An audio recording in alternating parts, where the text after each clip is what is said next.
I used to think weddings brought families closer. That's what my fiancé, Daniel, and I believed when we got engaged last spring. We'd been together for 4 years, a quiet, stable love that didn't need grand gestures to prove itself. When he proposed on a small balcony overlooking Plaza Mayor, I cried not because it was cinematic, but because it felt right, real. But looking back, that moment was the last pure thing before everything started unraveling. You see, I come from a large Spanish family, loud, emotional, and constantly in each other's business. Every Sunday dinner turned into a stage, and everyone wanted the spotlight, especially my cousin Lucia. Lucia was the kind of person who needed every conversation to circle back to her. The successful one, the charming one, the favorite. And honestly, for most of my life, I didn't mind. She'd always been that way. We'd grown up together. I was the quiet, bookish cousin. She was the golden one. But when Daniel and I got engaged, something in her changed. It was subtle at first, a fake smile here, a backhanded comment there. "Oh, Emilia, your ring is simple, very minimalist." I laughed it off. But then came the wedding planning. And with it, Lucia's obsession with controlling it. At first, she offered to help. She'd planned a few events before, so my mother encouraged it. "Let her handle the details," she said. "Lucia has good taste." I should have said no. I should have seen the warning signs. But I was naive. I thought she genuinely wanted to help. What I didn't know was that this help would turn into sabotage so subtle it felt like I was losing my mind. The first incident was small. The florist accidentally ordered the wrong flowers. My white lilies were replaced with peach roses, Lucia's favorite. Then the caterer claimed I'd changed the menu. I hadn't, but somehow the contract bore my signature. Daniel tried to calm me down. "It's just a mix-up, Em. Weddings are chaotic." But when Lucia started posting on Instagram, "Can't wait to show everyone what a real wedding looks like," I felt that familiar twist in my stomach. Something wasn't right. And deep down, I knew this wasn't carelessness. This was intentional. By the third week of planning, I'd lost control of my own wedding. And Lucia? She was glowing, feeding off the chaos she created, pretending to be my savior in front of the family. I didn't know it yet, but she wasn't just trying to ruin my wedding. She wanted to ruin me.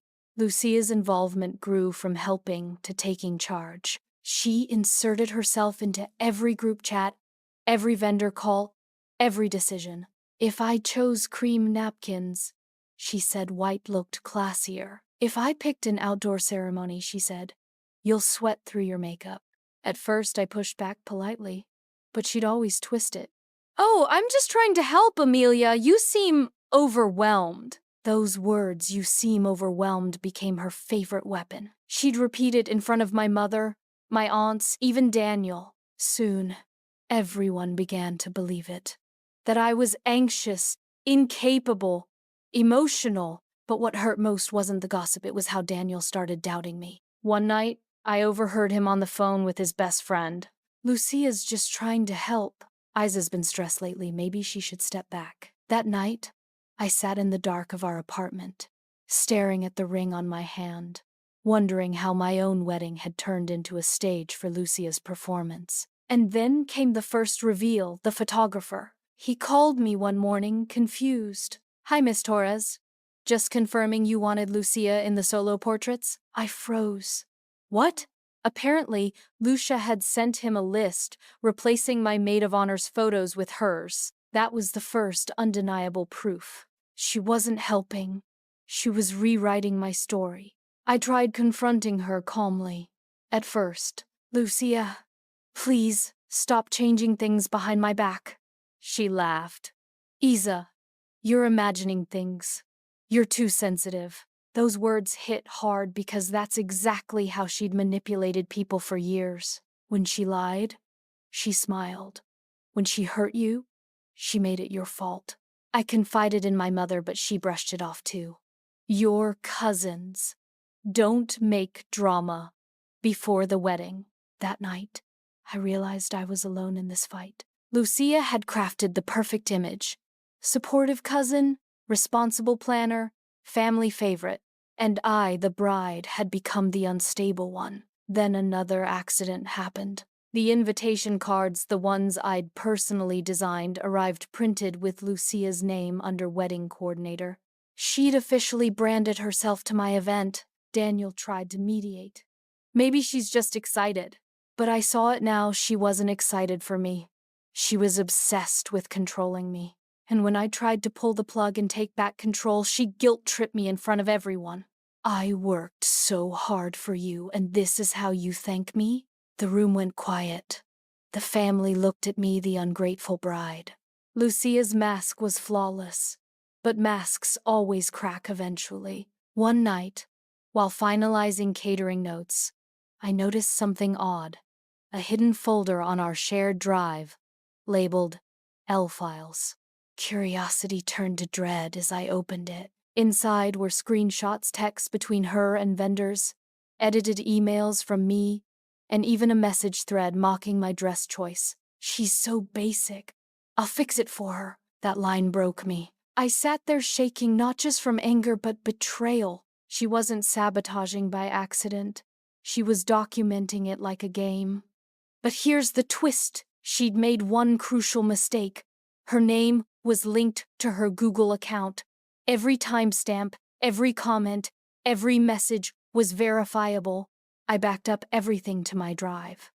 Quietly.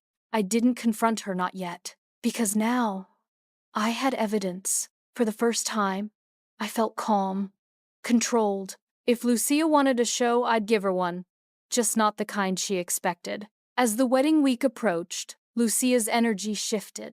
She became overly sweet, helping me with dress fittings, offering to pick guests from the airport, sending just checking in texts. It was eerie, like she sensed something was off. My maid of honor, Sophia, noticed it too. She's scared, she whispered. I smiled faintly. Good.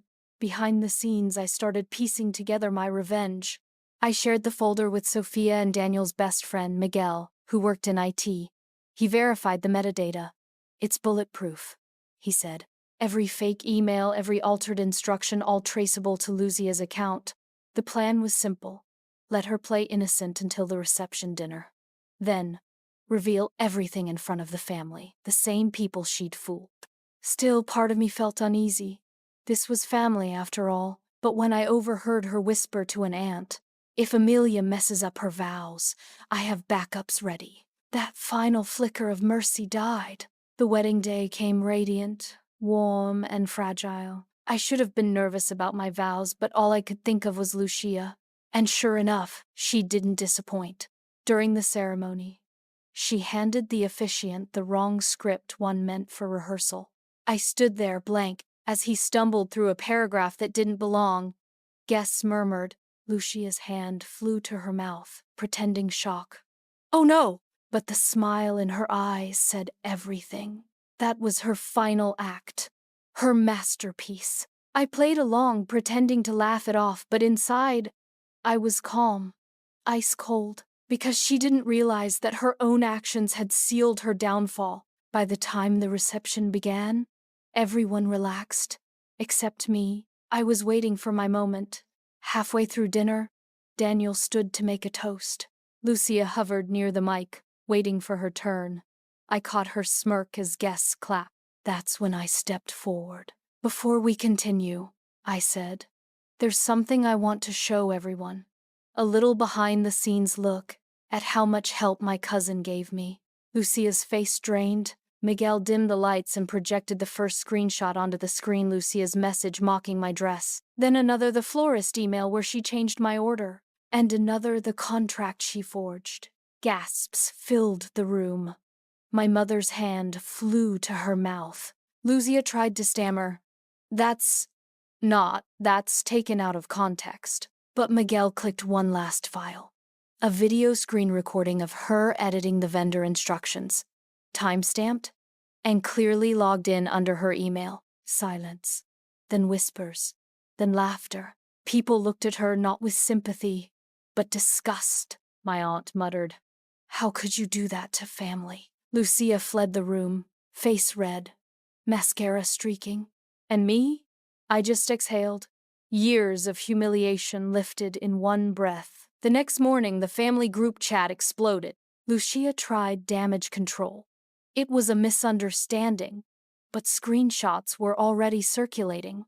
Vendors dropped her from their client list. Relatives stopped replying to her messages. Her reputation, the perfect, elegant cousin, shattered overnight. Weeks later, she texted me, "You didn't have to humiliate me like that."